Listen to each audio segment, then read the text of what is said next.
There comes a moment in the human journey when the soul whispers what the world screams over.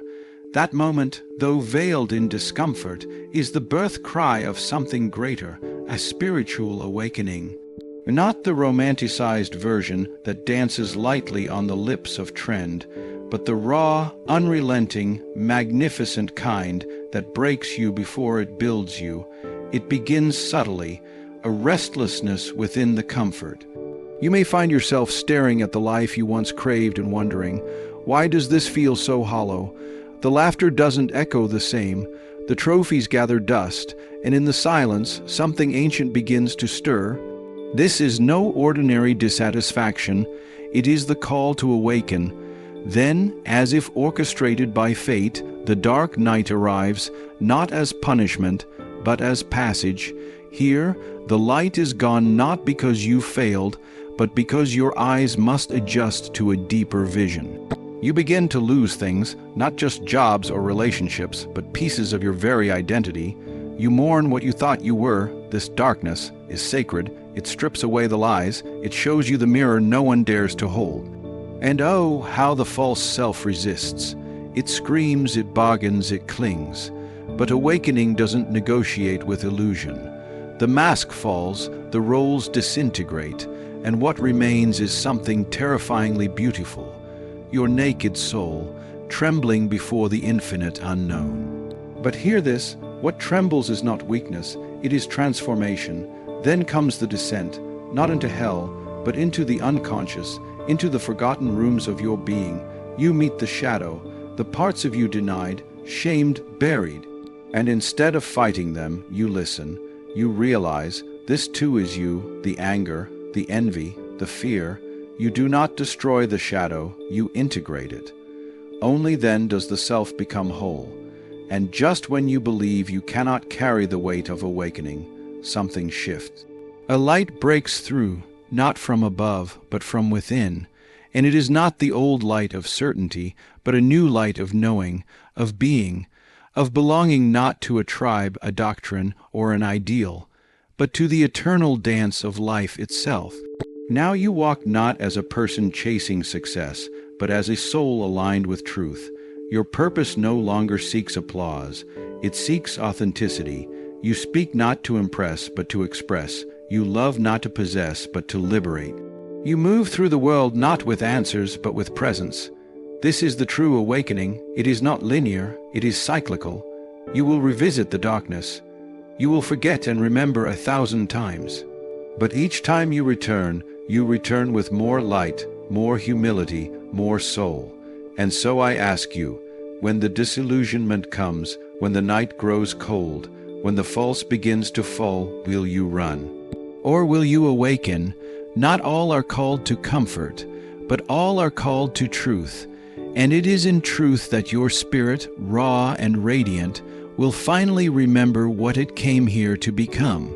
Disillusionment with the material world stage, one of a real spiritual awakening, there is a point in the lives of many where the glitter begins to fade, where the surface of things, so once mesmerizing, begins to crack, and behind that polished sheen, a profound emptiness begins to echo. This is not depression in the clinical sense, nor is it simply boredom. It is far more existential than that. It is a soul-level recognition that the structures, systems, and symbols of success that were once worshipped have become hollow relics. It is the unsettling moment when the material world, so long believed to be the ultimate source of happiness, no longer satisfies. This moment, though often painful, is sacred. It marks the first secret stage of a real spiritual awakening. For what is awakening if not the act of seeing through illusion? What is enlightenment if not the capacity to look into the heart of things and discern what is real from what is fabricated? For many, this stage begins subtly. The job that once seemed like a dream now feels like a cage. The big house becomes a burden. The luxury car doesn't excite like it used to. Even the relationships that were sought after for status or security feel strangely superficial. The once vibrant drive to accumulate, climb, conquer, suddenly slows. It's as if the soul is pulling the emergency brake, not because ambition is wrong, but because it was built on sand. We are conditioned from an early age to chase the tangible: grades, diplomas, salaries, likes, followers, property, prestige. These are the metrics by which we are taught to measure worth. Society's scaffolding rewards outward productivity, not inner clarity. And so we begin running on the hamster wheel, fueled by the false hope that just a little more will finally bring peace.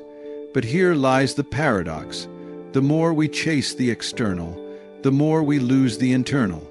The more we seek outward validation, the further we stray from the authentic voice within, and so comes the disillusionment, a sacred, often shattering revelation that the emperor has no clothes. This disillusionment is often triggered by a crisis. A breakup, a job loss, a burnout, a profound betrayal. Sometimes it is gentler, a quiet moment in the middle of a routine day when one suddenly realizes, I don't even know why I'm doing this anymore. Whatever the cause, the result is the same. The external world loses its hypnotic hold, and for the first time, perhaps in a lifetime, we begin to ask, is this all there is? Such a question is dangerous to the ego, to the cultural scripts we inherit, and to the status quo. But it is also divine, for it signals that the soul is stirring. It is no longer content to live someone else's version of a meaningful life. It yearns for depth, for truth, for connection, not to things but to essence. And yet, this first stage can feel incredibly isolating. When one begins to question the rules of the game that everyone else still seems to be playing, it can feel like madness. Friends may not understand. Family may label it as a phase. The world, with its relentless emphasis on productivity and performance, does not easily make room for the seeker. And so, many people retreat into silence, afraid to speak the heresy that they no longer find meaning in the things they once craved. But the disillusionment is not the end, it is the doorway.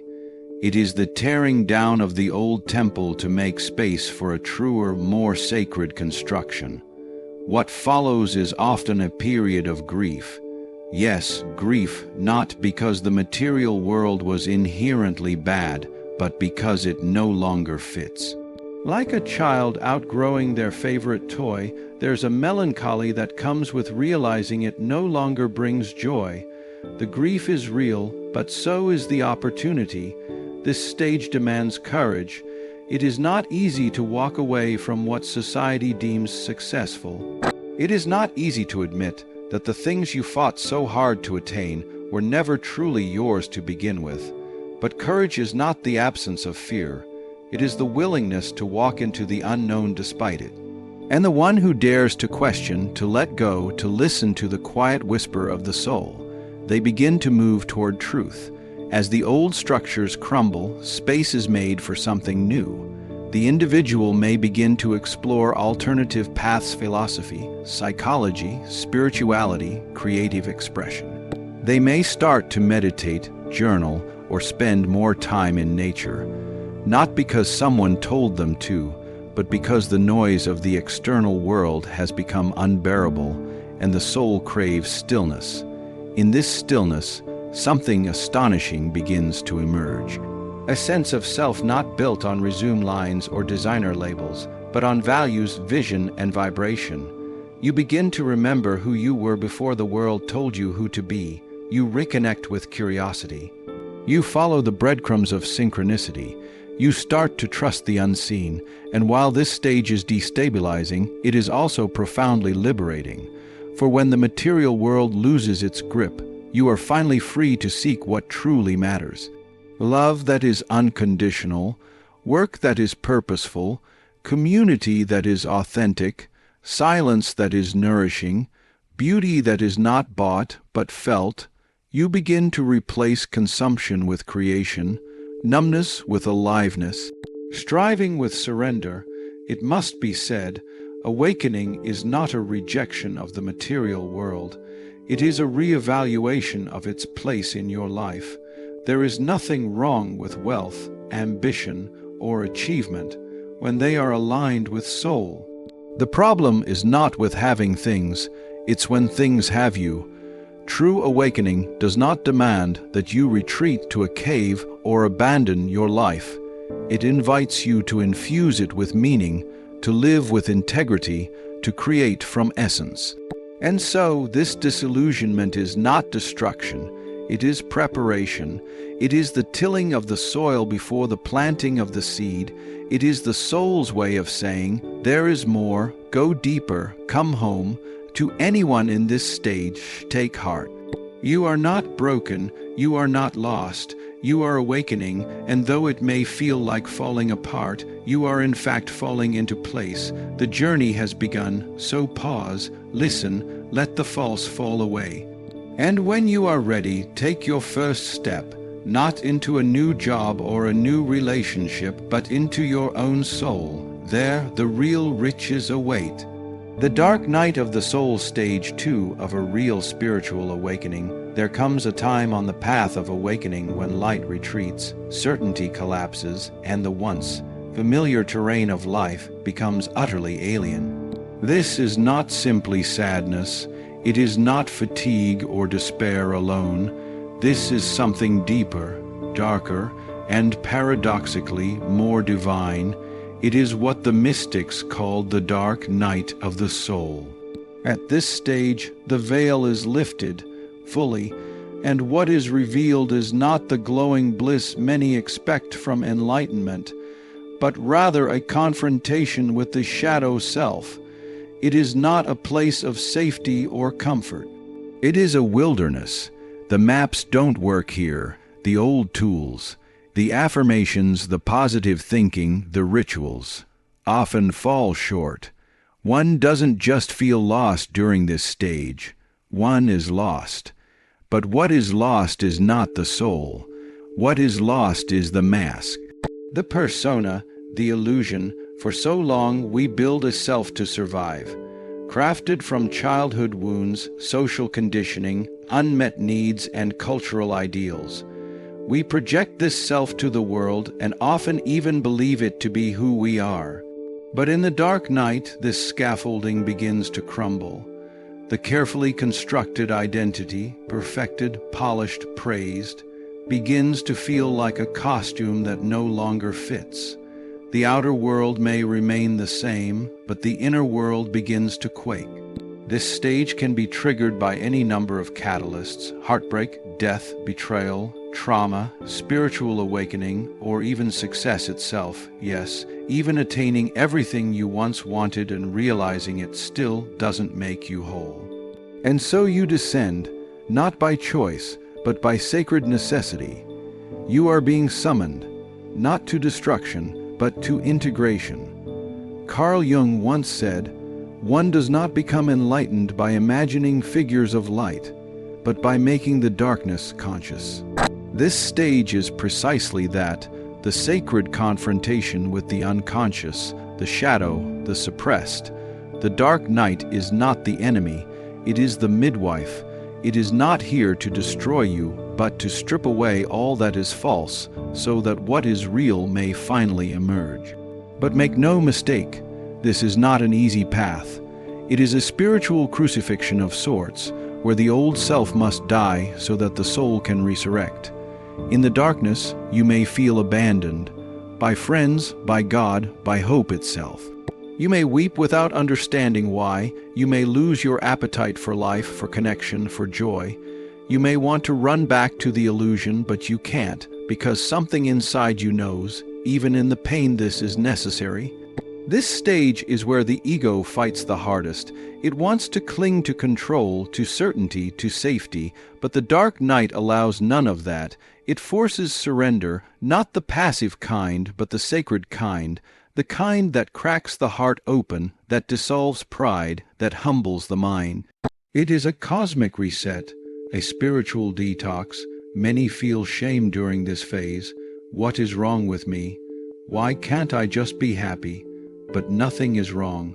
In fact, for the first time, something is profoundly right. You are shedding what no longer serves you. You are grieving the life you thought you had to live. You are mourning the self you were conditioned to be. You are not broken. You are breaking open. The dark night can last days, months, or even years. There is no timeline. It moves at the pace of soul, not of schedule, and that's what makes it so terrifying and so transformative. You cannot rush it. You cannot outthink it. You cannot bypass it with books or mantras or spiritual platitudes. The only way out is through, and yet there are moments, brief flickering moments, when something glows in the darkness, a dream, a line from a poem, a stranger's smile, a memory of something you once loved as a child. These are not random. They are sacred breadcrumbs, glimpses of your essence, echoes of the soul you are rediscovering. They remind you that even here, even now, you are not truly alone. In this darkness, something holy happens. You begin to meet yourself, not the performer, not the achiever, not the mask, but the true you, raw, vulnerable, human, divine. You begin to see your wounds not as weaknesses, but as doorways. You begin to feel the stirrings of empathy, not just for others, but for yourself. You soften, you unravel, you remember. This stage often births what Jung called individuation, the process of becoming your true self. But before you can integrate the full self, you must face the fractured parts, the inner child, the repressed rage, the abandoned dreams, the fears you've buried, the shame you've denied. These parts come to the surface not to sabotage you, but to be seen, held, and healed. During the dark night, the soul speaks in silence, in symbols, in synchronicities. If you listen, not with your ears, but with your being, you will hear its quiet call. Trust this process. You are becoming. Some try to escape this phase with distractions, addictions, busyness, new identities, but the soul waits patiently. It knows that true awakening cannot be faked. Eventually, the seeker must sit with the pain, must befriend the night, must walk through the fire, not to be burned, but to be refined, and what emerges on the other side is not the same person who entered. The outer shell may look similar, but inside, a rebirth has occurred. The individual becomes rooted, not in identity, but in presence, not in beliefs, but in being. There is a softness, a strength, a quiet confidence that needs no validation. There is peace, not the peace of perfection, but the peace of authenticity. The dark night is the cocoon, it is the chrysalis. The ego mourns, but the soul celebrates, for it knows this is where you reclaim your power, not the loud kind, but the sacred kind, the power of truth, the power of wholeness, the power of knowing who you are not because someone told you, but because you remembered. If you are in this stage now, hold on, breathe, trust. You are not cursed. You are being called. You are not failing. You are being forged. What feels like death is birth. What feels like the end is the beginning. You are becoming the one you were always meant to be. Let the night come, and when it passes, you will not just see the light. You will be it. The ego dissolution, stage 3 of a real spiritual awakening. There is a moment on the spiritual path, a sacred, terrifying, electrifying moment, when the mask begins to fall, not just crack, not just slip, but collapse. What was once your sense of self, the I, you have carefully curated through years of conditioning and achievement, begins to feel strangely hollow. The face in the mirror stares back, and suddenly you ask, who is that? Welcome to the ego dissolution. This is not merely the breaking of pride or arrogance. No, this is the dissolution of the false self, the constructed identity that you believed was you. It is the undoing of the roles you've played, the successful one, the broken one, the strong one, the people, pleaser, the rebel. It is the moment the soul begins to whisper, you are none of these things. You never were. For many, this is a shattering experience, because the ego is not evil. It is a necessary structure. It is the lens through which we survive, relate, and build meaning in the material world. But over time it hardens. It identifies with labels, achievements, traumas, status, and beliefs. It forgets its function and believes itself to be the master. And so, the spiritual journey, if it is real, must at some point demand the unmasking of the ego. Not to kill it, but to dethrone it. Not to erase the self, but to awaken the true self. The one beneath the noise, the soul, the observer, the eternal flame. This dissolution often begins subtly. You may start to question things you used to be certain of. Your career, your religion, your politics, your image. You may notice you are performing more than you are living. Laughing when you don't feel joy. Speaking when silence feels truer. Striving for goals that no longer matter. This is the beginning of the unraveling, but eventually it deepens. Your attachments begin to crumble, not because they are taken from you, but because they no longer resonate. Relationships built on mutual ego validation start to feel empty. Success without purpose becomes suffocating. Even your own thoughts begin to lose authority as you realize they are not you. They are merely passing clouds in the vast sky of your consciousness. This stage is often mistaken for a breakdown, but it is, in truth, a breakthrough.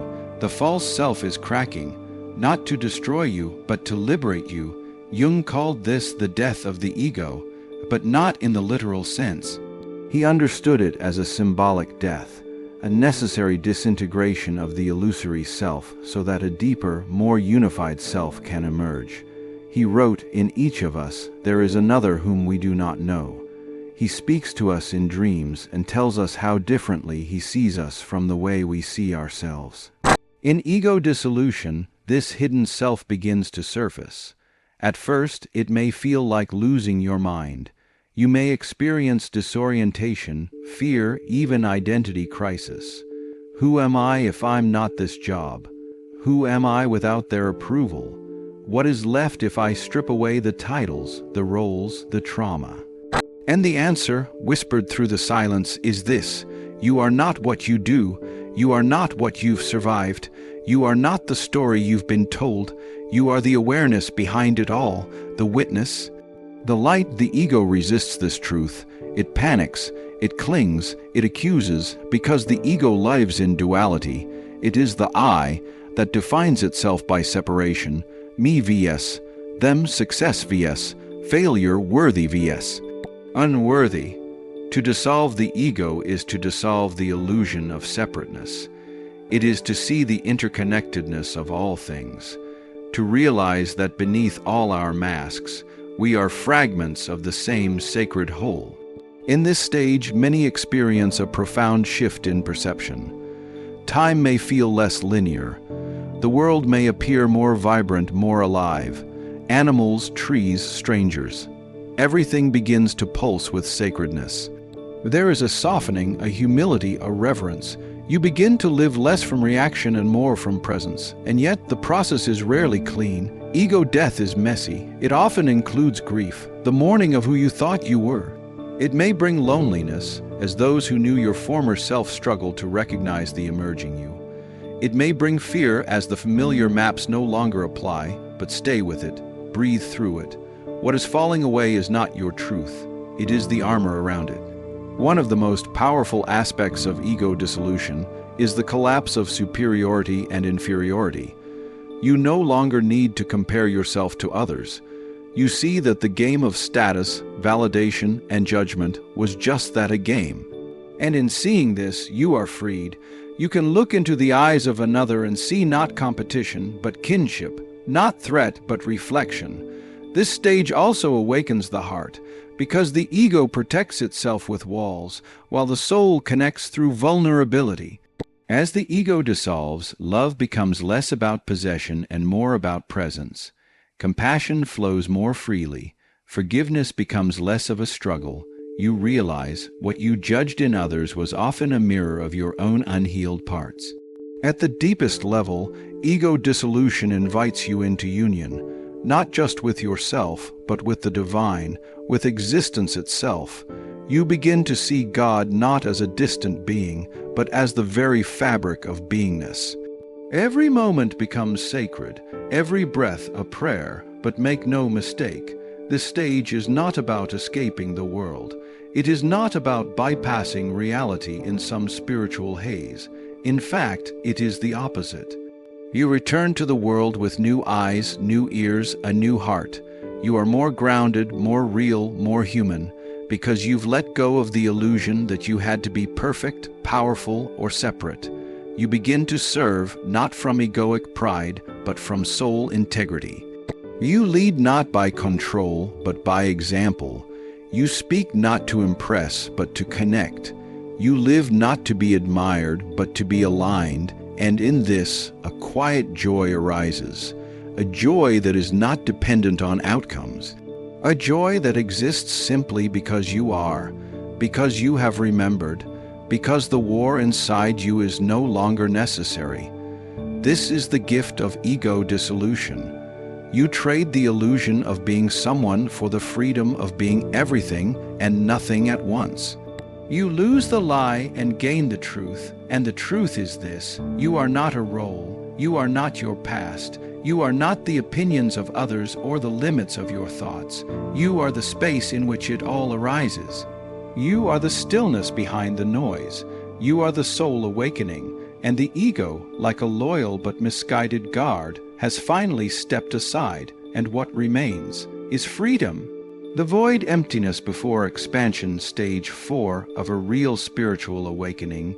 There comes a time in the true seeker's journey when the fire dims, when the epiphanies grow quiet, and when the visions cease to dance before your eyes.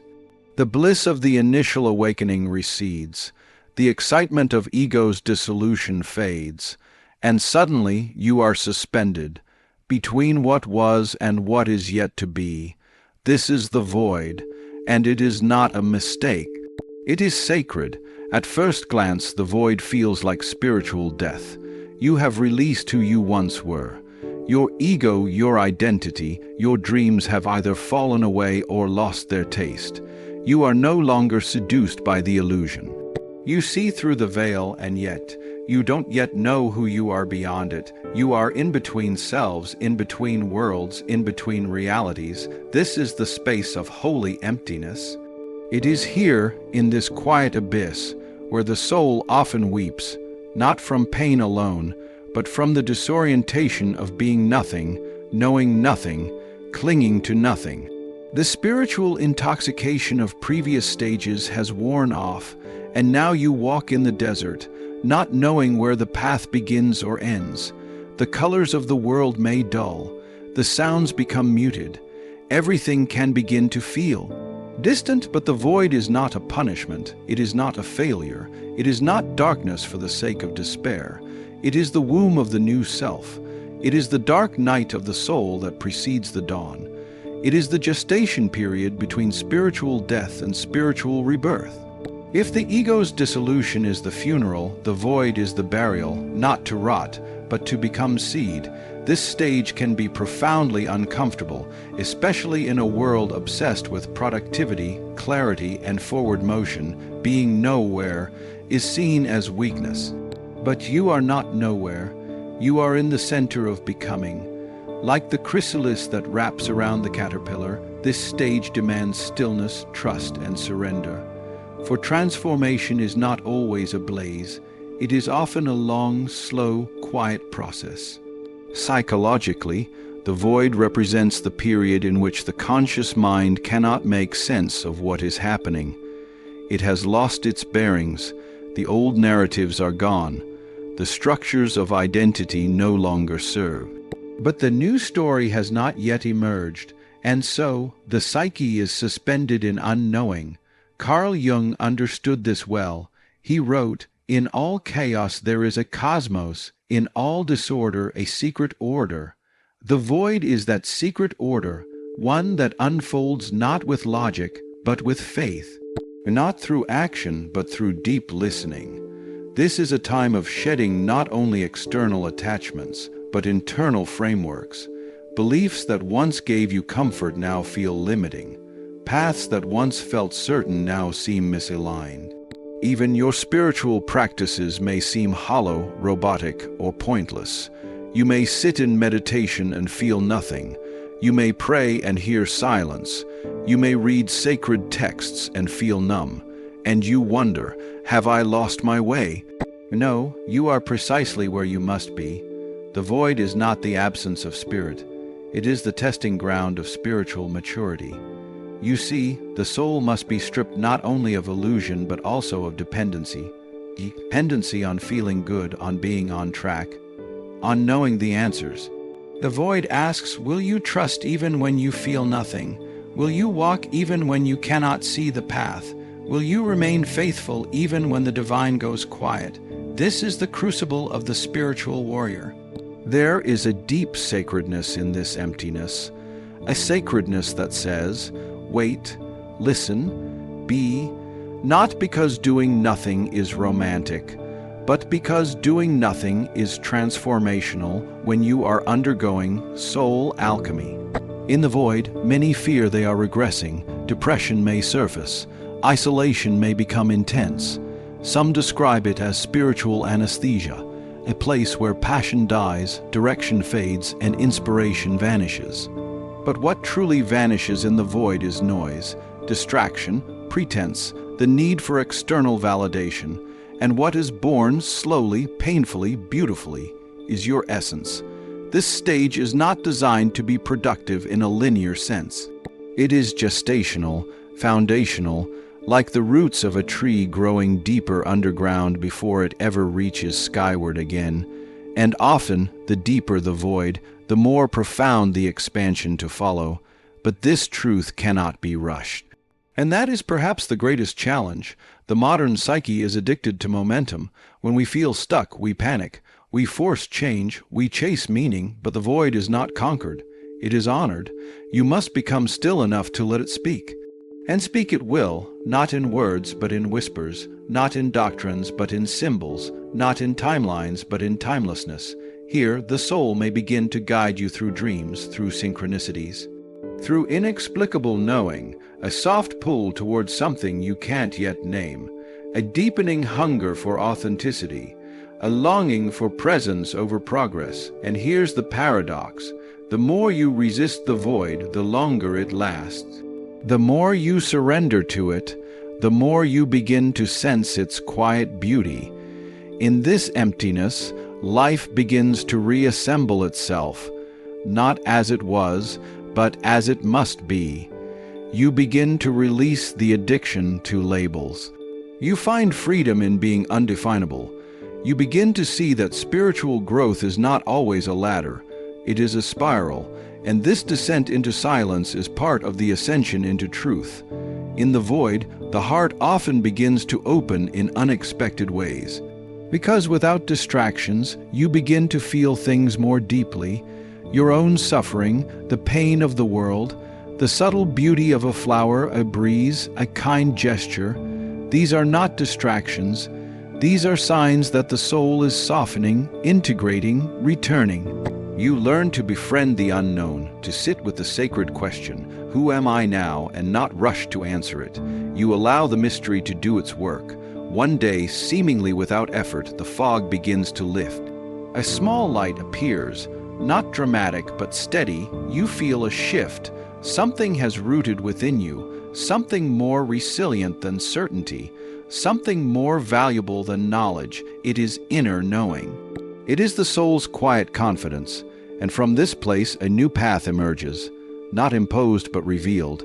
You will rise from the void changed, not because you fought your way out, but because you allowed it to reconfigure you. You will walk forward not as the person you were, but as the person you were always meant to become. And in that moment you will realize the void was not empty, it was full, full of silence, full of truth, full of the divine holding you while everything false fell away. It was not the absence of meaning, it was the stripping away of false meaning. It was not the end, it was the sacred pause before the new beginning. And in that sacred pause you met yourself, the self that cannot be defined, cannot be broken, and cannot be lost. You met the soul, you met God, not as an external deity, but as the still presence within you whispering, "I never left. I was always here, waiting for you to return." That is the gift of the void, not despair, but reunion. The emergence of the authentic self, stage 5 of a real spiritual awakening. There comes a moment, often after long periods of silence, stillness, and internal unknowing, when something within you begins to stir again. Not in the frantic way of the ego, not with the desperation to achieve or be seen, but with quiet confidence, a pulse, a whisper, a spark. It is not a return to who you were. No, that self is gone, respectfully buried in the ashes of transformation.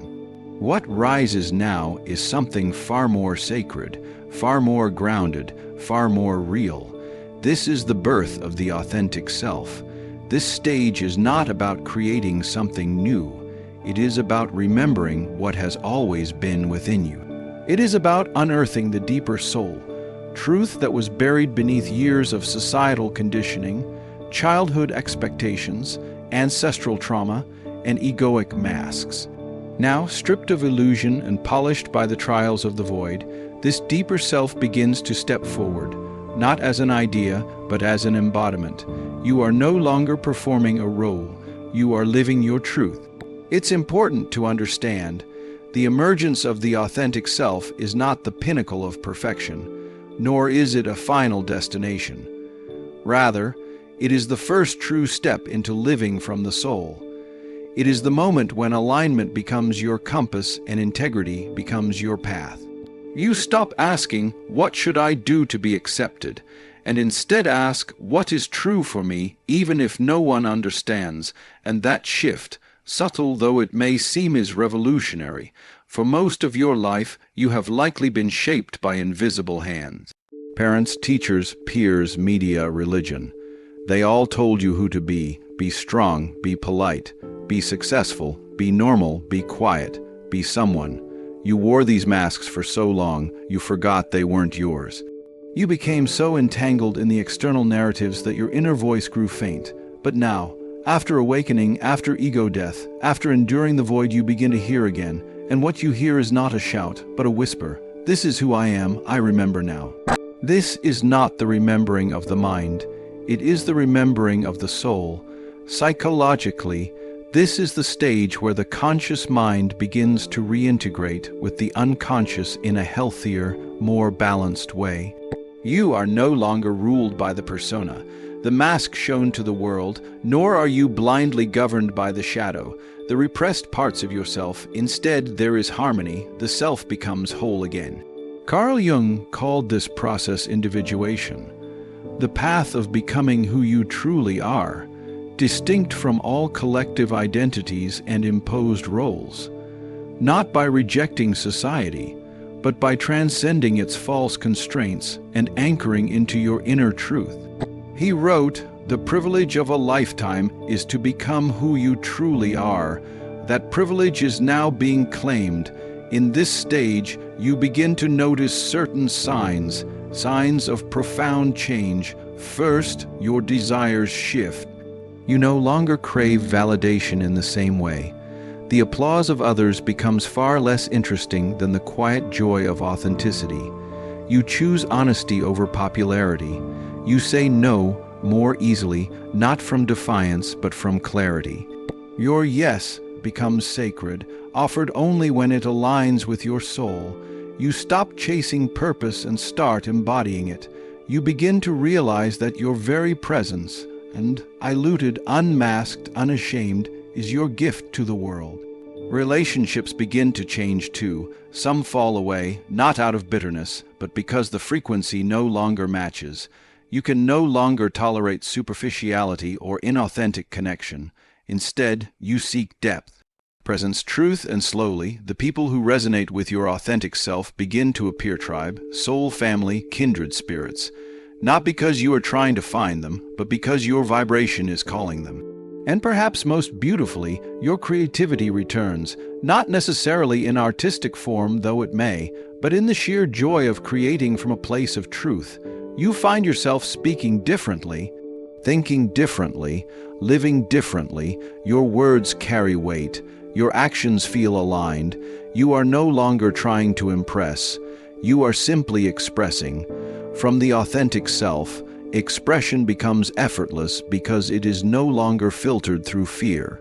Fear still visits, yes, but it no longer rules. You begin to accept all parts of yourself, the light and the shadow. You no longer pretend to be perfect. You stop hiding your wounds. You see them as sacred teachers. Your vulnerability becomes strength. Your scars become stories. You begin to live from the inside out. This is a radical shift in consciousness. You are no longer a seeker. You are a rememberer. No longer searching for meaning. You are creating it moment by moment, breath by breath, aligned with your deepest truth. This stage may also come with deep waves of grief, not because you are broken, but because you now see clearly how much of your life was spent living inauthentically. There may be sorrow for the time lost, for the self abandoned, for the dreams deferred, but this grief is holy. It is not to be resisted, but embraced. It is the soul's way of honoring all that you've survived to arrive here. And with that grief, there is also joy. Joy that does not depend on circumstance. Joy that arises simply from being true. You may find yourself crying at sunsets, laughing at simple pleasures, moved by a stranger's kindness. You become alive again, not in a heightened manic way, but in a grounded, embodied, eternal way. You are no longer afraid to be seen, because finally, you are seeing yourself. You are no longer afraid to speak, because finally, your voice is your own. You are no longer afraid to live, because finally, you are alive as your true self. It is not a grand moment that defines this stage. It is the accumulation of subtle truths, lived every day in every choice. It is saying yes when your heart says yes. It is saying no when your gut says no. It is honoring your needs, your pace, your rhythm. It is listening deeply, walking gently, speaking truly. This is the foundation of real spiritual maturity. And yet, this is not the end. The emergence of the authentic self is not a conclusion. It is the beginning of true service. Because once you know who you are, you begin to see others with greater compassion. Once you live in truth, you become a light for others to find their way. You no longer preach, you embody. You no longer save, you inspire. The world doesn't need more perfection, it needs more presence. The world doesn't need more performance, it needs more people who are willing to be real. And so, the authentic self becomes a living invitation to love, to heal, to awaken. You do not need to be loud to be powerful. You do not need to be famous to be meaningful. You do not need to be perfect to be whole. You simply need to be you, fully, deeply, unapologetically. And when you are, when the soul shines through the vessel, you become a living embodiment of truth. You become a mirror for others to see their own light. You become a sacred presence in a world starving for authenticity. That is the gift of this stage, and it is only the beginning.